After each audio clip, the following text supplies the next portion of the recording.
दोस्तों, एक ऐसा देश जो भारत के बहुत करीब है और भारत का मित्र देश है।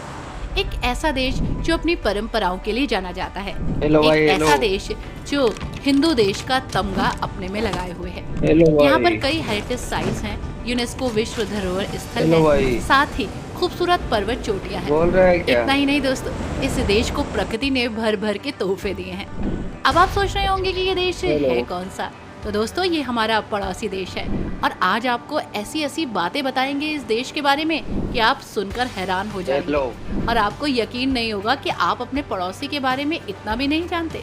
तो चलिए दोस्तों, चलते हैं एक बेहद ही खूबसूरत देश की सैर पर। नाम है नेपाल। नमस्कार दोस्तों, आप सभी का बहुत बहुत स्वागत है हमारे YouTube channel let's explore TV पर। दोस्तों, नेपाल एक बहुत ही खूबसूरत दक्षिण एशियाई लैंडलॉक देश है। नेपाल के उत्तर में तिब्बत, दक्षिण पूर्व और पश्चिम में भारत है। नेपाल की 80 से ज्यादा प्रतिशत जनसंख्या हिंदू धर्म को मानती है। नेपाल विश्व के प्रतिशत के आधार पर सबसे बड़ा हिंदू राष्ट्र है दोस्तों।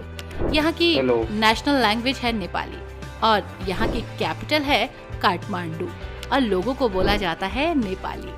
दोस्तों, नेपाल एक खूबसूरत देश होने के साथ साथ बेहद ही खास है। अक्सर लोग अपनी छुट्टियां बिताने के लिए प्रकृति के करीब कुछ वक्त बिताने के लिए यहाँ आते हैं। ये देश न केवल भगवान बुद्ध का घर था, बल्कि एक वनस्पतियों और जीवों की कई प्रजातियों का निवास स्थान भी बना।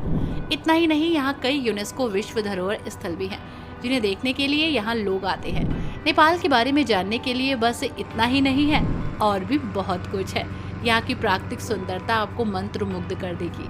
नेपाल एक ऐसा देश है जहाँ पर कई पर्वत चोटियां हैं। इसमें सबसे अधिक आश्चर्यजनक बात तो ये है कि पूरे विश्व की 10 सबसे ऊंची पर्वत चोटियों में से 8 नेपाल में ही है। इसमें 8,848 मीटर की ऊंचाई वाला माउंट एवरेस्ट आपको यही मिलेगा। आमतौर पर नेपाल के पर्वत हमेशा ही दुनिया के लोगों को अट्रैक्ट करते हैं। हालांकि बहुत कम लोग जानते हैं कि नेपाल ऊंचाई और गहराई दोनों में एक बेहतरीन क्षेत्र है। यहाँ पर 4,375 मीटर गहरी काली खंड की घाटी है। इसे दुनिया की दूसरी सबसे गहरी घाटी कहा जाता है। ये घाटी काली गंड की नदी द्वारा बनाई गई है। नेपाल से हमारा एक ऐसा नाता है दोस्तों, जहाँ हम बिना किसी वीजा या पासपोर्ट के जा सकते हैं। तभी तो कहते हैं कि ये हमारा मित्र देश है। यहाँ जाने में नो झिकझिक नो टिक टिक। नेपाल की संस्कृति और आबोहवा लोगों को इस कदर अट्रैक्ट करती है कि लोग यहाँ अक्सर घूमने के लिए आते हैं और यहीं रुकने के लिए सोचते हैं। पूरी दुनिया में एकमात्र नेपाल ही ऐसा देश है जो आज तक किसी भी देश का गुलाम नहीं हुआ। यही वजह है कि यहाँ किसी भी तरह का स्वतंत्रता दिवस नहीं मनाया जाता।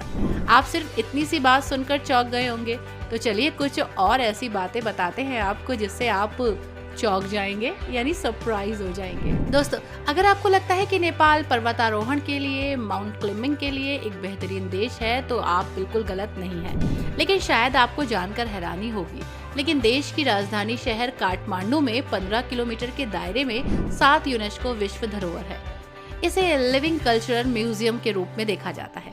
इसके अलावा नेपाल में यूनेस्को द्वारा 4 मान्यता प्राप्त विश्व धरोहर स्थल भी हैं, जो इसे सबसे ज्यादा विरासत स्थल वाला देश बनाते हैं। कभी आपने जीती जागती देवी को देखा है? अगर नहीं देखा है तो नेपाल आ जाइए। यहाँ आपको जीती जागती देवी के दर्शन हो जाएंगे। यहाँ की देवी को कुमारी के रूप में जाना जाता है, जिसका शाब्दिक अर्थ होता है कुंवारी। प्यूबर्टी से पहले लड़कियों को देवी तालेजू के रूप में जाना जाता है। कुंवारी देवियों को मंदिर में विराजमान कराया जाता है। त्योहारों के दौरान उनकी पूजा अर्चना होती है, रथों पर परिक्रमा लगवाई जाती है और इनको पूजा जाता है। हालांकि प्यूबर्टी खत्म होने के बाद या बीमारी या एक्सीडेंट का शिकार होने के बाद इन्हें रिटायर कर दिया जाता है। दोस्तों, आपको पता है, हमारी घड़ी औरों के मुकाबले पीछे या आगे चल रही हो तो हम झट से उसको ठीक कर देते हैं, लेकिन नेपाल के लोगों को इससे कोई फर्क नहीं पड़ता। नेपाल का समय माउंट एवरेस्ट के आधार पर चलता है, जिस वजह से यहाँ का समय दुनिया के अन्य हिस्सों के मुकाबले 45 मिनट पीछे रहता है। आपको विश्वास नहीं होगा कि 1,47,181 वर्ग किलोमीटर के इस छोटे से देश में कभी भी जातीयता को लेकर दंगे नहीं हुए, कोई भी कॉन्फ्लिक्ट नहीं हुए। लोग यहाँ आराम से प्यार मोहब्बत से रहते हैं और मजे करते हैं। नेपाल एकमात्र ऐसा देश है जहाँ का झंडा आपको 2 त्रिभुज आकार का दिखेगा। दरअसल इस झंडे को 1962 में स्थापित किया गया। डिजाइन 2000 साल पुराना है और नेपाल का ये झंडा हिमालय का भी प्रतिनिधित्व करता है। नेपाल की पौराणिक कथाओं के साथ साथ विज्ञान भी मानता है कि नेपाल की राजधानी काठमांडू कभी एक झील थी। झील 15,000 वर्षों से ज्यादा समय में चरणबद्ध तरीके से सूख गई और इसे यहाँ की राजधानी बना दिया गया। वैसे दोस्तों, नेपाल की लड़कियाँ काफी खूबसूरत होती हैं। जितना नेपाल खूबसूरत है तो प्रकृति यहाँ के लोगों को खूबसूरत तो बनाएगी ही। बहुत आसानी से ये लड़कियाँ आपका मन मोलेगी। नेपाल के लिए कहा जाता है कि एक सेक्स फ्री कंट्री है।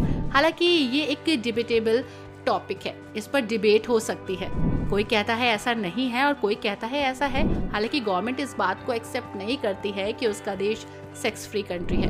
कई देशों की तरह यहाँ भी आपको सेक्स वर्कर्स हालांकि मिल जाएंगे। कई रेड लाइट एरियाज हैं जहाँ पर सेक्स वर्कर्स एक्टिव हैं। यहाँ पर सेक्स की तलाश में आने वाले टूरिस्ट इजीली एजेंट से संपर्क करते हैं और उन्हें सर्विस प्रोवाइड हो जाती है। हालांकि गवर्नमेंट इस बात को बिल्कुल भी एक्सेप्ट नहीं करती और ये भी कह सकते हैं कि कोई पॉजिटिव कदम भी नहीं उठाती है। हालांकि यहाँ पर लोग सेक्स की तलाश में भी आते हैं। इसी के साथ दोस्तों, नेपाल में बहुत सारी ऐसी जगह है जहाँ पे टूरिस्ट एक्सप्लोर करते हैं। नेपाल जिसे दुनिया की छत के रूप में पहचाना जाता है। आपको बता दें कि अगर आप ट्रैकिंग के शौकीन हैं तो ये जगह आपके लिए बेस्ट है। आप अगर धार्मिक केंद्र की तलाश में आ रहे हैं तो ये जगह परफेक्ट है और आप अगर घूमने आ रहे हैं तो ये सुपर परफेक्ट है। आप कहाँ जाना चाहते हैं ये आप डिसाइड करिएगा, लेकिन हम आपको बता सकते हैं कि आप कहाँ कहाँ जा सकते हैं। सबसे पहले दोस्तों, आप जा सकते हैं काठमांडू। नेपाल की राजधानी और नेपाल का सबसे बड़ा शहर है काठमांडू। शहर की प्राकृतिक सुंदरता, मंदिर और बौद्ध मठों को देखने के लिए लोग दूर दूर से आते हैं। शहर करीब 1300 से 1400 मीटर की ऊंचाई पर है। इतनी ऊंचाई पर स्थित होने के कारण शहर का नजारा काफी लुभावना और मनमोहक है। ये शहर बाहर से आने वाले पर्यटकों को काफी अट्रैक्ट करता है। दोस्तों, ये है स्वयंभूनाथ मंदिर। स्वयंभूनाथ मंदिर नेपाल के सबसे लोकप्रिय पर्यटक स्थलों में से एक है। ये जगह राजधानी काठमांडू से करीब 4 किलोमीटर की दूरी पर है, जो नेपाल का काफी महत्वपूर्ण मंदिर है। आपको बता दें कि यहाँ पर बंदर बहुत ज्यादा संख्या में है, जिसकी वजह से इस मंदिर को बंदर मंदिर के नाम से भी जाने जाने लगा है। दोस्तों, ये है लुम्बिनी। गौतम बुद्ध के जन्म स्थल के रूप में जाने जाने वाली ये जगह नेपाल में घूमने के लिए आदर्श जगह है। आपको बता दें कि ये जगह भारत की सीमा से काफी करीब है, जो कि बौद्ध धर्म के लोगों के लिए आस्था का केंद्र है, जहाँ पर ध्यान आदि गतिविधियां होती हैं। इसके अलावा आपको बता दें कि सम्राट अशोक ने भी यहाँ पर बौद्ध स्मारक का निर्माण करवाया था। इसके इन्हीं सारी खूबियों की वजह से इसे यूनेस्को विश्व धरोहर लिस्ट में शामिल किया गया है। दोस्तों, ये है नगरकोट। दोस्तों, अगर आप एक प्रकृति प्रेमी हैं तो आपको नगरकोट जरूर आना चाहिए। ये किसी स्वर्ग से कम नहीं, जहाँ का बेहतरीन दृश्य आपका मन मोह लेगा। यहाँ पर हिमालय पर्वत को देख सकते हैं आप चाहे तो यहाँ पर होटल में रुककर हिमालय की शरारत को देख सकते हैं। इसी के साथ नेशनल पार्क। नेपाल में स्थित ये पार्क आपको रोमांचित कर देगा। अगर आप वाइल्ड लाइफ फोटोग्राफर हो या फोटोग्राफी पसंद करते हो तो ये जगह परफेक्ट है। कई सारे जीव जंतु, पेड़ पौधे आपको मिलेंगे। खूबसूरती इतनी की